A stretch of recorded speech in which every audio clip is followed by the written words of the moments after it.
If you are or were a little weirdo at some point in your life, you might know a lot about a little place called Wonderland. Whether it's the original book, the animated Disney film, or one of its many adaptations, Alice in Wonderland has been inspiring many little weirdos throughout the years, including myself. I have both Alice in Wonderland live action movies on DVD. I have the original book and the sequel. I have the Book of Alice by Heart, which is a musical inspired by Alice in Wonderland.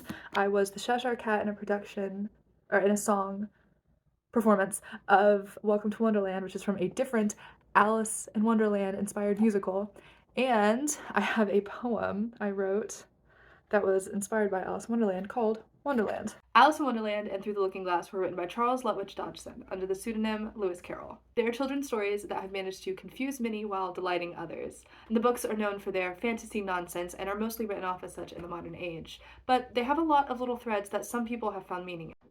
Today, I'd like to dive into these elements and get to the bottom of why we have such a hard time understanding Wonderland.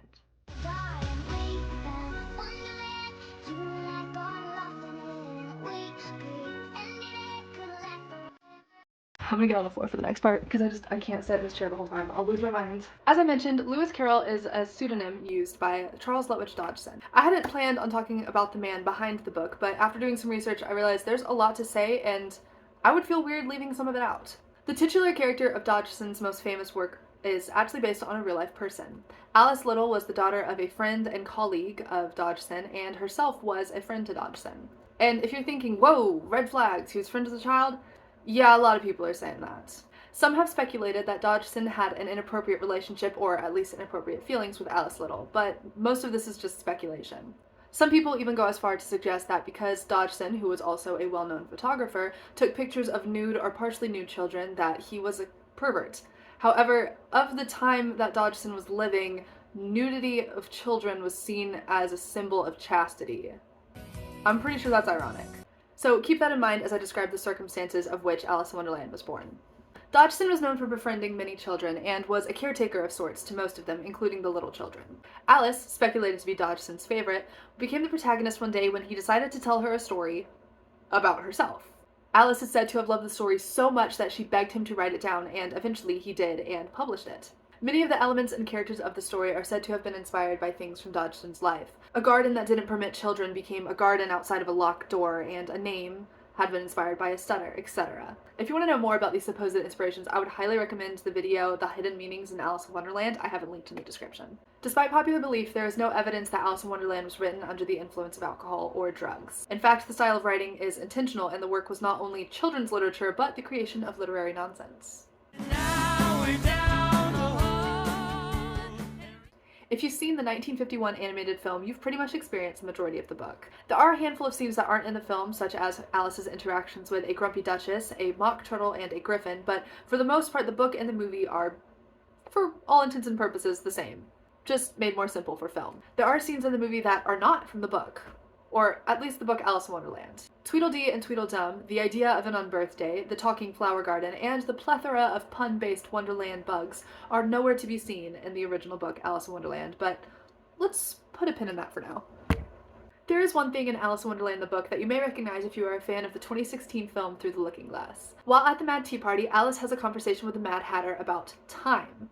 Though Time himself does not make an appearance in the book, he is the main antagonist of the film. This is actually one of my favorite things from literature, is turning a concept into a character. When you make something like time or death a person, you bring questions and answers to the unknown.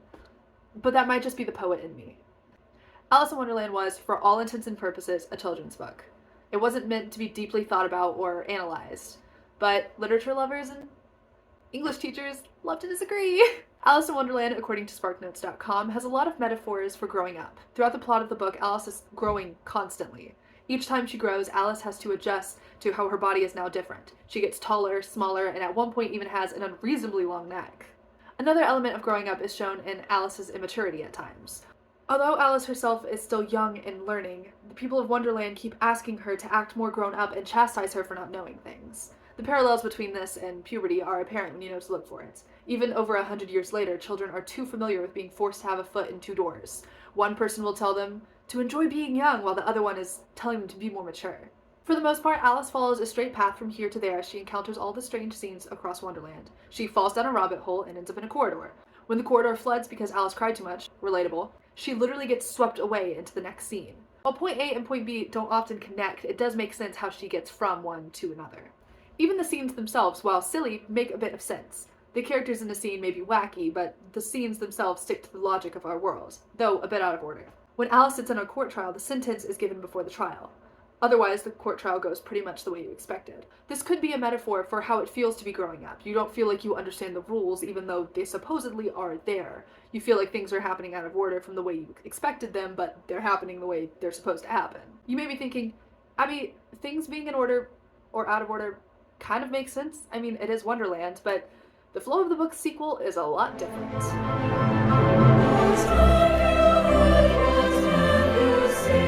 Alice ends up in Wonderland after walking through a mirror, and Wonderland is now a very much backwards version of the real world, sometimes literally. One of the first things Alice does is pick up a book and tries to read its contents, and this is where she discovers that everything in the book is written backwards, and only by holding it up in a mirror can she read what it actually says, which is a poem called the Jabberwocky, and the poem is utter nonsense. "'Twas brillig and slivy toves did gyre and gimble the wabe, all mimsy were the bow groves and mome raths outgrabe." But we will get back to that. Let's put another pin beside the first one. The world of Wonderland has been transformed into a chessboard. To those that understand the game, it might make a bit of sense, but to me it's utter nonsense. Alice decides she wants to be a queen and must get across the board to do so. On her way across, we meet some characters that may be familiar to you. Ow! Sorry, pricked myself on the pin I put up. Tweedles, Dee and Dum, the plethora of pun-based bugs, and the talking flower garden from the 51 film all appear, as does another character from classic film and literature. Humpty Dumpty, up on the wall, tells Alice things in his chapter. He tells her about unbirthdays, which we hear about in the animated movies, and helps decipher the Jabberwocky poem. Oh, look! Time to take down my other pin. It turns out all the words in the Jabberwocky poems are things from Wonderland and just don't make sense to someone from the real world. Brillig is 4 in the afternoon, slithy is slimy and lithe, and gyre is going round and round. If you translate the section I read earlier, it reads something a little bit like this. "'Twas 4 p.m. and the slimy and lithe badger lizards did go round and made holes in the grass under sundials. All miserable and flimsy were the shabby-looking mop birds, and the lost green pigs bellowed a whistle-like sneeze."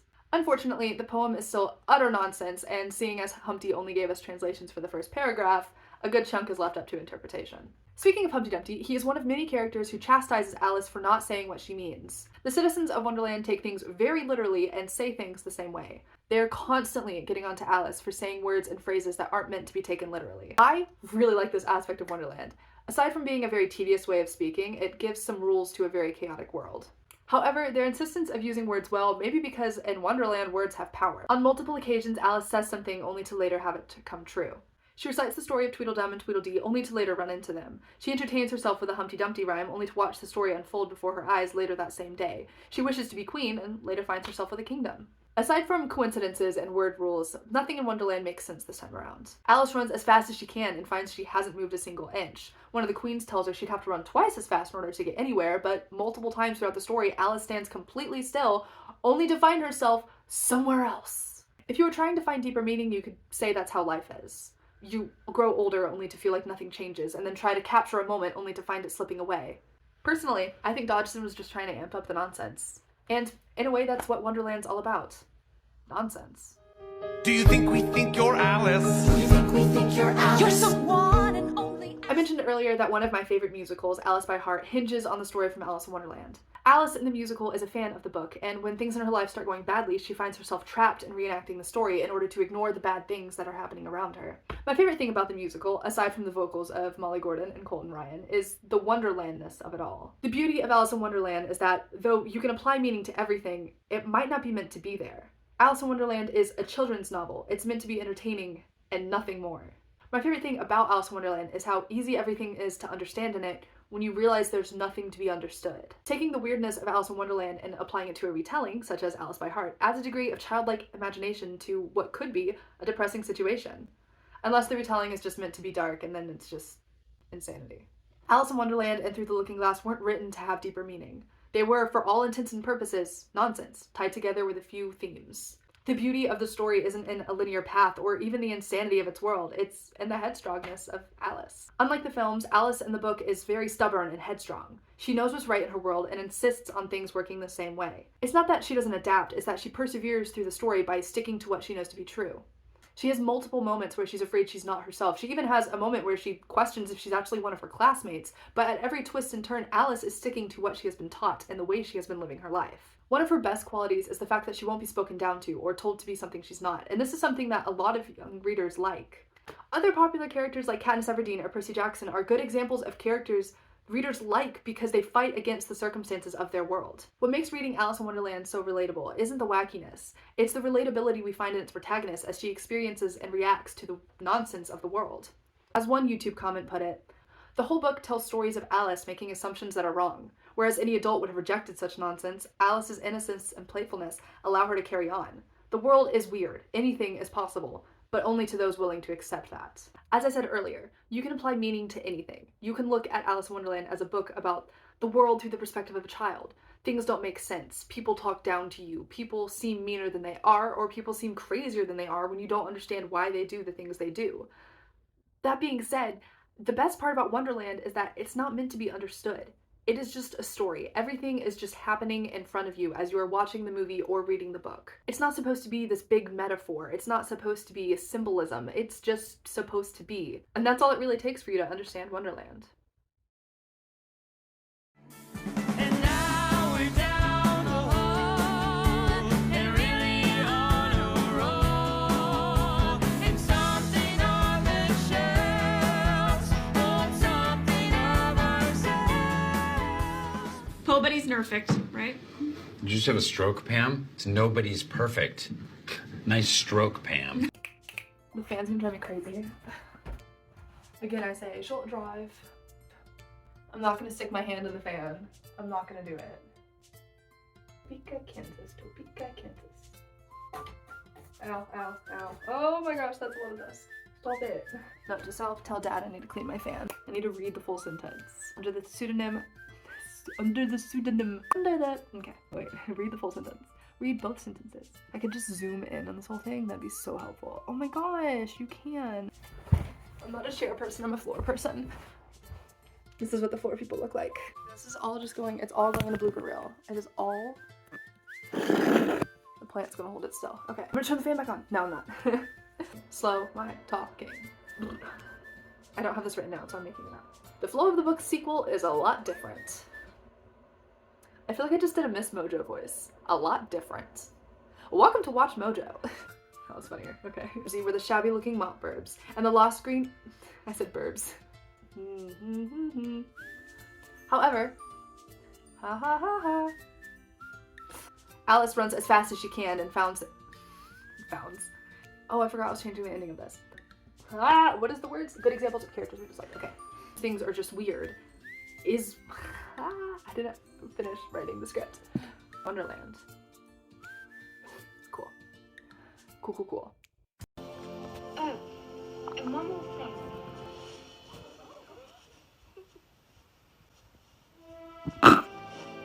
thing.